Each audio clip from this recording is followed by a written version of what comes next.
Bonjour à vous, bienvenue sur cette nouvelle vidéo. Je vous propose cette fois de vous partager quelques réflexions sur la gestion des émotions.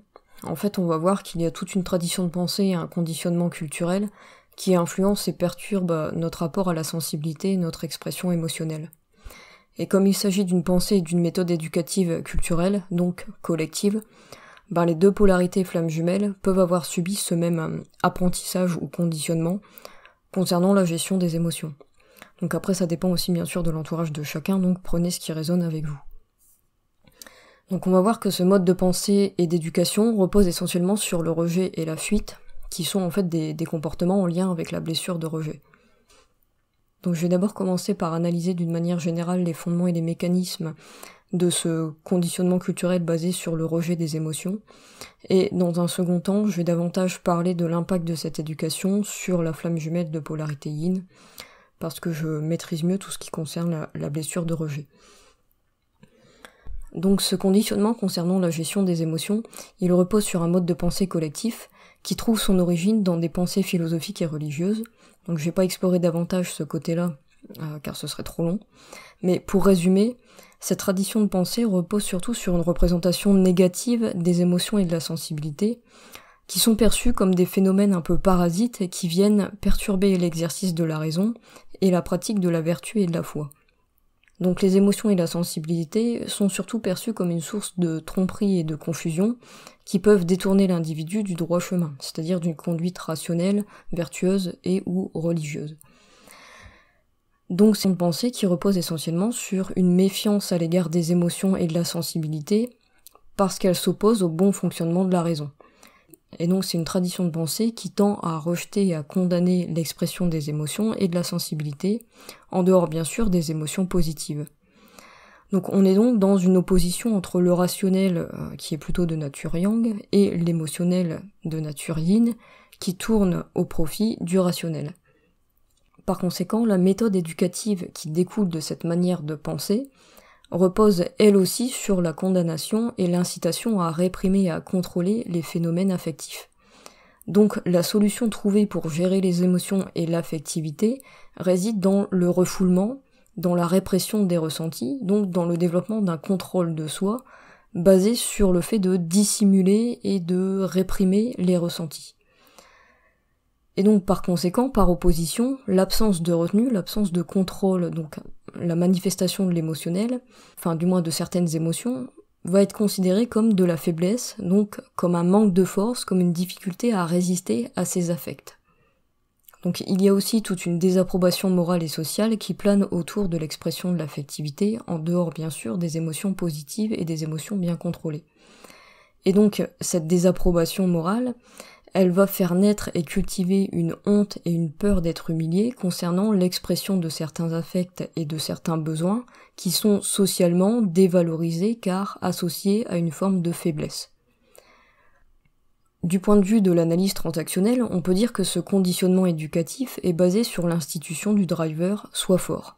Le driver, c'est le nom donné à une programmation mentale et comportementale inconsciente, issue de l'éducation, qui influence notre manière de penser et d'agir. Donc le driver « Sois fort », il conditionne l'individu à réprimer son affectivité, donc certains de ses ressentis, et à adopter une attitude plus dans le contrôle, plus dans la combativité, pour paraître fort et donc correspondre à la norme sociétale. Donc on peut voir que ce conditionnement incite les individus à agir en accord avec les valeurs et les comportements du masculin blessé, puisqu'il encourage la dévalorisation et le rejet des émotions et des besoins à dominante plutôt yin, qui vont être considérés comme de la faiblesse et de la sensiblerie. Donc il s'agit plus de la tristesse, de la peur, de tous les sentiments qui sont dérivés de ces deux émotions.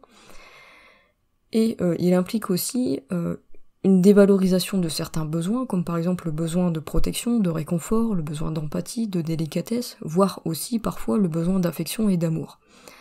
À l'inverse, c'est un mode de pensée et d'éducation qui va donc encourager et valoriser des comportements plutôt yang, comme le contrôle, la résistance, la combativité et l'expression de la colère. Donc il y a toute une valorisation du côté un peu guerrier, mais c'est plutôt le côté guerrier blessé, puisqu'il s'agit surtout de s'imposer une violence envers soi-même par la répression des émotions et des besoins dévalorisés par la société. au lieu d'apprendre une maîtrise de soi basée sur l'acceptation et la compréhension de son affectivité, de ses émotions. Donc cette méthode éducative repose essentiellement sur une injonction à réprimer et à refouler certaines émotions et certains besoins, et donc elle apprend à rejeter et à fuir l'émotionnel en général plutôt qu'à l'accueillir et le comprendre. Elle va donc encourager la création d'un faux self concernant la gestion des affects. Ce faux self consiste donc à inhiber plus ou moins une part de son soi authentique, c'est-à-dire à dissimuler certains de ses ressentis, à refouler sa sensibilité, voire certains de ses besoins, pour paraître fort et dans le contrôle afin de correspondre à la norme attendue. Donc c'est un mode d'éducation qui invite à rejeter plus ou moins la part émotive, sensible, voire affective de soi. C'est aussi pour ça que le faux self est le résultat du rejet intériorisé, car l'individu finit par rejeter et fuir les parts de lui-même qui sont ou ont été rejetées par l'extérieur pour se protéger et être accepté du collectif. Donc c'est un mode d'éducation qui favorise l'aliénation de soi, c'est-à-dire le fait de se rendre plus ou moins étranger à soi-même en se coupant dans ce cas-là de son ressenti véritable, voire d'une part de sa sensibilité et de certains besoins pour correspondre à une attitude socialement valorisée. Donc comme c'est un conditionnement culturel et collectif, les deux polarités flammes jumelles peuvent avoir été élevées selon ce même formatage culturel basé essentiellement sur le mécanisme de rejet et de fuite. Donc si vous êtes de polarité originelle yang, vous pouvez avoir subi ce conditionnement concernant la gestion des émotions, et donc vous pouvez aussi rejeter et fuir certaines émotions et certains besoins qui sont socialement considérés comme une forme de faiblesse. Parce que les émotions sont en lien avec votre propre partie yin, qui est influencée par la blessure de rejet. Donc vous pouvez aussi revêtir une forme de faux self associée plutôt au ressenti et au domaine émotionnel. La différence, c'est que chez les flammes jumelles yin, originellement yin, la fuite et le faux self concernant l'émotionnel et la sensibilité va être renforcé encore plus à cause de la peur du rejet et aussi de la peur d'être humilié. Ce qui va aussi intensifier le faux self, c'est le fait que ce mode d'éducation engendre la peur d'avoir honte et la peur d'être humilié concernant les manifestations émotionnelles et la sensibilité. Ce qui va donc activer la blessure d'humiliation chez les deux jumeaux. Donc si vous êtes de polarité originelle yang, vous pouvez aussi vous demander justement de quelle manière peut se manifester un peu le rejet et la fuite concernant la sphère émotionnelle. Donc maintenant, concernant l'impact de cette éducation sur la flamme jumelle de polarité yin originelle, donc qui est porteuse de la blessure de rejet, justement, cette éducation va éveiller fortement la blessure de rejet, elle va accentuer le réflexe de fuite, à travers à la fois le refoulement de la sensibilité derrière un faux self pour correspondre à la norme soit fort, et aussi à travers la fuite de certaines situations qui peuvent déstabiliser au niveau émotionnel. Donc, ce mode d'éducation, il éveille fortement la blessure de rejet puisque en fait les manifestations émotionnelles, voire affectives, sont dans l'enfance accueillies avec de la désapprobation et du rejet par l'entourage. Donc l'individu yin se sent rejeté et honteux face à l'expression de son émotionnel, de sa sensibilité, voire parfois aussi de son affection. Et donc tout ce contexte fait que l'individu, la personne, finit par incorporer la croyance selon laquelle il n'a pas le droit d'exprimer son ressenti et sa sensibilité, parce que c'est une forme de faiblesse, et donc il finit aussi par croire qu'il n'a pas le droit d'être pleinement lui-même. Cette éducation va donc encourager la fuite face à l'expression de ses émotions et aussi de sa part sensible, et va vivement donc favoriser l'apparition du faux self concernant la vie affective. Ce qui fait que l'individu va donc dissimuler, refouler sa sensibilité, ses émotions, voire certains de ses besoins qui sont socialement dévalorisés par l'extérieur pour paraître fort et dans le contrôle. Donc on peut avoir des individus de polarité yin avec un faux self assez yang concernant tout le domaine émotionnel et affectif. C'est notamment un fait que l'on peut retrouver peut-être plus donc chez des polarités yin incarnées dans un corps d'homme. parce qu'en tant qu'hommes, justement, ils peuvent avoir été un peu plus influencés par cette injonction et pression sociale à être forts.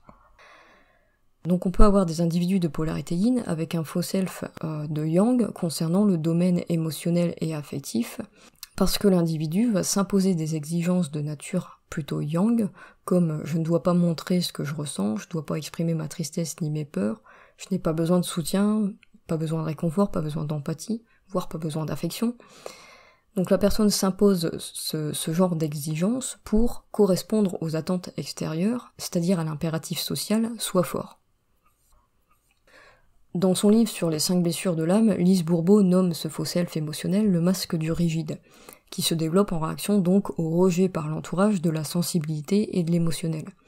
Ce masque du rigide consiste à se forcer à réprimer son ressenti authentique et sa sensibilité pour correspondre aux attentes extérieures. L'aspect rigide dans la personnalité vient de l'effort plus ou moins conscient que fait l'individu pour réprimer sa sensibilité, donc pour ne pas ressentir. Ce qui peut donner l'impression que la personne est plutôt froide, impassible, distante, alors que ce n'est pas du tout le cas dans le fort intérieur. Donc c'est un masque qui est en lien avec la blessure d'injustice, parce que l'individu ressent de l'injustice quant au fait de ne pas avoir le droit d'exprimer sa sensibilité, bref, de ne pas avoir le droit d'être pleinement lui-même. Chez les flammes jumelles de polarité originelle yin, le faux self affectif, il est donc renforcé par la peur du rejet, qui accentue la peur de ne pas correspondre aux attentes extérieures, donc à la norme soit fort. En fait, tout phénomène affectif et émotionnel se confronte à un double barrage, celui de l'injonction sociale à être fort et celui des peurs, d'où les difficultés à exprimer son être authentique. Enfin, si le yin peut aussi avoir de la difficulté à se laisser aller à communiquer ce qu'il ressent, c'est parce qu'il a aussi la peur de paniquer et de perdre le contrôle de son émotionnel. Donc la plupart du temps, le yin va chercher à fuir les situations à risque, c'est-à-dire à fuir les situations qui peuvent éveiller une forte réaction émotionnelle, qui peuvent générer beaucoup de stress, bref, toutes les situations qui peuvent le déstabiliser et lui faire perdre le contrôle de son affectivité. Car en fait, l'une des peurs principales associées à la blessure de rejet, c'est aussi la peur de paniquer, c'est-à-dire la peur de perdre le contrôle de soi et de laisser paraître sa sensibilité et son soi authentique qui ont été plus ou moins rejetés lors de l'éducation. Donc cette peur de paniquer et de ne pas gérer émotionnellement la situation, elle s'ancre sur la peur du rejet et sur la peur d'être humilié, qui restent les peurs primordiales. Et tout ça, ça vient du fait que la manifestation de la sensibilité a été plus ou moins rejetée et désapprouvée dans l'enfance. Donc toutes les situations, mais aussi toutes les communications, car une communication éveille bien sûr aussi une part d'émotionnel, elles peuvent être évitées par crainte de paniquer et donc par peur d'avoir honte de sa sensibilité. Et donc la fuite sera adoptée si le faux self ne peut pas tenir. Ce qui renforce cette peur de paniquer et cette tendance à fuir les situations à risque au niveau émotionnel, c'est que le yin est souvent hypersensible et peut facilement être sujet à des débordements émotionnels. En fait, si l'on étudie l'impact de cette méthode éducative qui consiste à réprimer et à dissimuler son ressenti, on peut voir qu'elle entraîne 2 sortes de conséquences négatives. La première, c'est la somatisation, c'est-à-dire le fait de transformer une souffrance psycho-émotionnelle en souffrance corporelle. Donc là, c'est la répression des émotions et du mal-être qui finit par atteindre et déteindre sur le corps physique, et donc par provoquer des maladies psychosomatiques.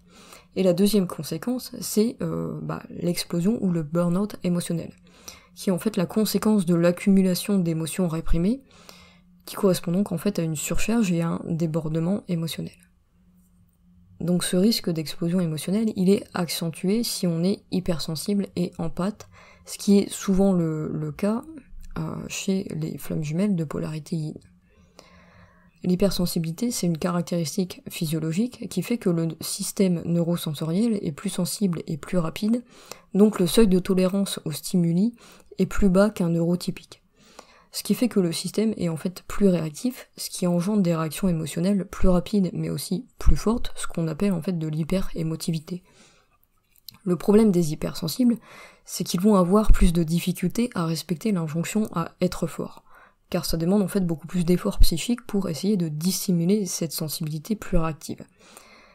ce qui peut donc facilement conduire à de l'épuisement, mais aussi donc à quelques débordements émotionnels. Et donc, comme l'hypersensibilité est encore socialement assez dévalorisée et incomprise, même si ça commence à changer, l'individu va beaucoup plus facilement ressentir du rejet et de la honte quand il n'arrive pas à cacher cette hypersensibilité. Donc il y a souvent aussi, chez les FJ qui sont hypersensibles et empathes, une peur d'avoir honte de soi et de sa sensibilité, et une peur de ne pas correspondre à la norme attendue soit fort, d'où le réflexe de fuir tout ce qui pourrait déstabiliser et manifester trop de sensibilité et d'émotion, puisque ce n'est pas approuvé socialement. La somatisation et les débordements émotionnels sont aussi accentués par le côté empathe un peu plus prononcé chez la polarité yin, qui consiste donc à capter et à ressentir, le plus souvent à son insu, les émotions et les énergies des personnes et de l'environnement, ce qui va donc influencer l'état émotionnel. Et donc ce côté empathe énergétique peut facilement conduire, comme l'hypersensibilité, à une forme de surcharge émotionnelle, et donc à des débordements émotionnels, et ça peut aussi entraîner beaucoup de confusion au niveau de ses ressentis et une difficulté à dissocier ce qui vient de soi et ce qui vient de l'extérieur. Donc tous ces aspects de la personnalité affective peuvent expliquer la peur de paniquer, et donc une tendance à la fuite et à l'évitement de certaines situations, en raison d'une tendance un peu aux fluctuations émotionnelles dues à une réceptivité plus subtile aux énergies environnantes. Donc pour résumer, toutes ces peurs et cette éducation répressive vont perturber l'expression authentique de soi, ce qui va aussi générer des problèmes de communication. Et donc l'individu peut avoir plus de difficultés à communiquer ses ressentis et à manifester son soi authentique dans toute sa sensibilité, parce que cela éveille plusieurs peurs en lien avec la blessure de rejet. D'une part, il y a la peur de paniquer et d'être vulnérable, qui correspond à la peur de perdre le contrôle de ses émotions et donc de se laisser déborder par ses affects. Cette peur de paniquer, elle se fonde sur la peur d'être humilié et la peur d'être blessé donc par des réactions d'humiliation, puisque l'expression de la sensibilité et de certaines émotions est plutôt socialement dévalorisée. Ce qui va donc générer une peur d'avoir honte et une peur d'être rejeté pour sa sensibilité. Et donc face à cela, l'individu a deux possibilités. La fuite derrière un faux self plutôt yang, donc le fait de dissimuler ses ressentis et sa sensibilité derrière une apparence et une attitude plutôt forte et dans le contrôle, afin de suivre l'injonction sociale à être fort. Et l'autre possibilité, c'est la fuite des situations et des communications à risque, c'est-à-dire des situations qui peuvent éveiller trop d'émotions, où l'individu risque de perdre le contrôle de lui-même et donc de laisser paraître ce soi sensible et émotif. Enfin, par rapport au parcours, l'enjeu pour les deux flammes jumelles, en fait, c'est d'équilibrer le rapport entre la raison et les émotions, donc de développer l'intelligence émotionnelle. En fait, il faut cesser cette attitude de yang blessé qui consiste à réprimer et à dévaloriser la sensibilité et l'émotionnel pour correspondre à l'impératif « sois fort », parce que c'est une attitude déséquilibrée, basée sur le rejet et la violence envers soi-même. À la place, il faut développer l'intelligence émotionnelle. L'intelligence doit permettre de comprendre le sens des émotions en étudiant les causes multiples des affects et en identifiant les besoins insatisfaits derrière chaque réaction. Il est aussi intéressant d'élever la compréhension à un niveau plus subtil en allant chercher les causes énergétiques de certaines émotions, notamment des peurs liées aux blessures d'âme, qui peuvent venir de mémoires de vie antérieure. Le parcours invite également à développer une connaissance de soi en comprenant le fonctionnement émotionnel et énergétique en lien avec sa nature d'hypersensible et d'empathe énergétique, pour vivre en accord avec ses qualités d'âme et ne plus les réprimer. Toute cette connaissance de soi doit permettre en fait d'apprendre à maîtriser son énergie, à poser des limites pour protéger son énergie et donc éviter le vampirisme énergétique, mais aussi permettre de mettre sa sensibilité au service de sa mission d'âme à travers la création et la guérison. Donc l'objectif c'est plutôt de comprendre sa nature sensible et émotionnelle, et aussi énergétique pour la maîtriser dans le respect de soi plutôt que d'exercer une violence envers soi-même basée sur la répression et l'ignorance du ressenti. Quoi qu'il en soit, les jumeaux vont être forcés d'accepter pleinement leur part sensible, car les épreuves du parcours de flammes jumelles font complètement exploser l'émotionnel des deux jumeaux, en forçant justement à explorer des émotions profondes en lien avec les blessures d'âme, et aussi en lien avec des mémoires énergétiques, pour comprendre et guérir toutes ces blessures. Donc la seule réponse possible dans ces moments de nuit noire, d'épuration ou de libération émotionnelle, karmique, énergétique, ça reste en fait l'accueil, l'acceptation et la compréhension. Alors c'est pas forcément évident, il faut oser se laisser traverser par l'émotionnel, et accepter que ça fasse partie des libérations liées au parcours. En fait, l'accueil, la compréhension et l'acceptation restent la seule attitude bienveillante envers soi que l'on peut avoir dans ces moments compliqués. Donc voilà pour cette vidéo sur le thème des émotions et le lien en fait avec la blessure de rejet. J'espère que ça pourra vous aider.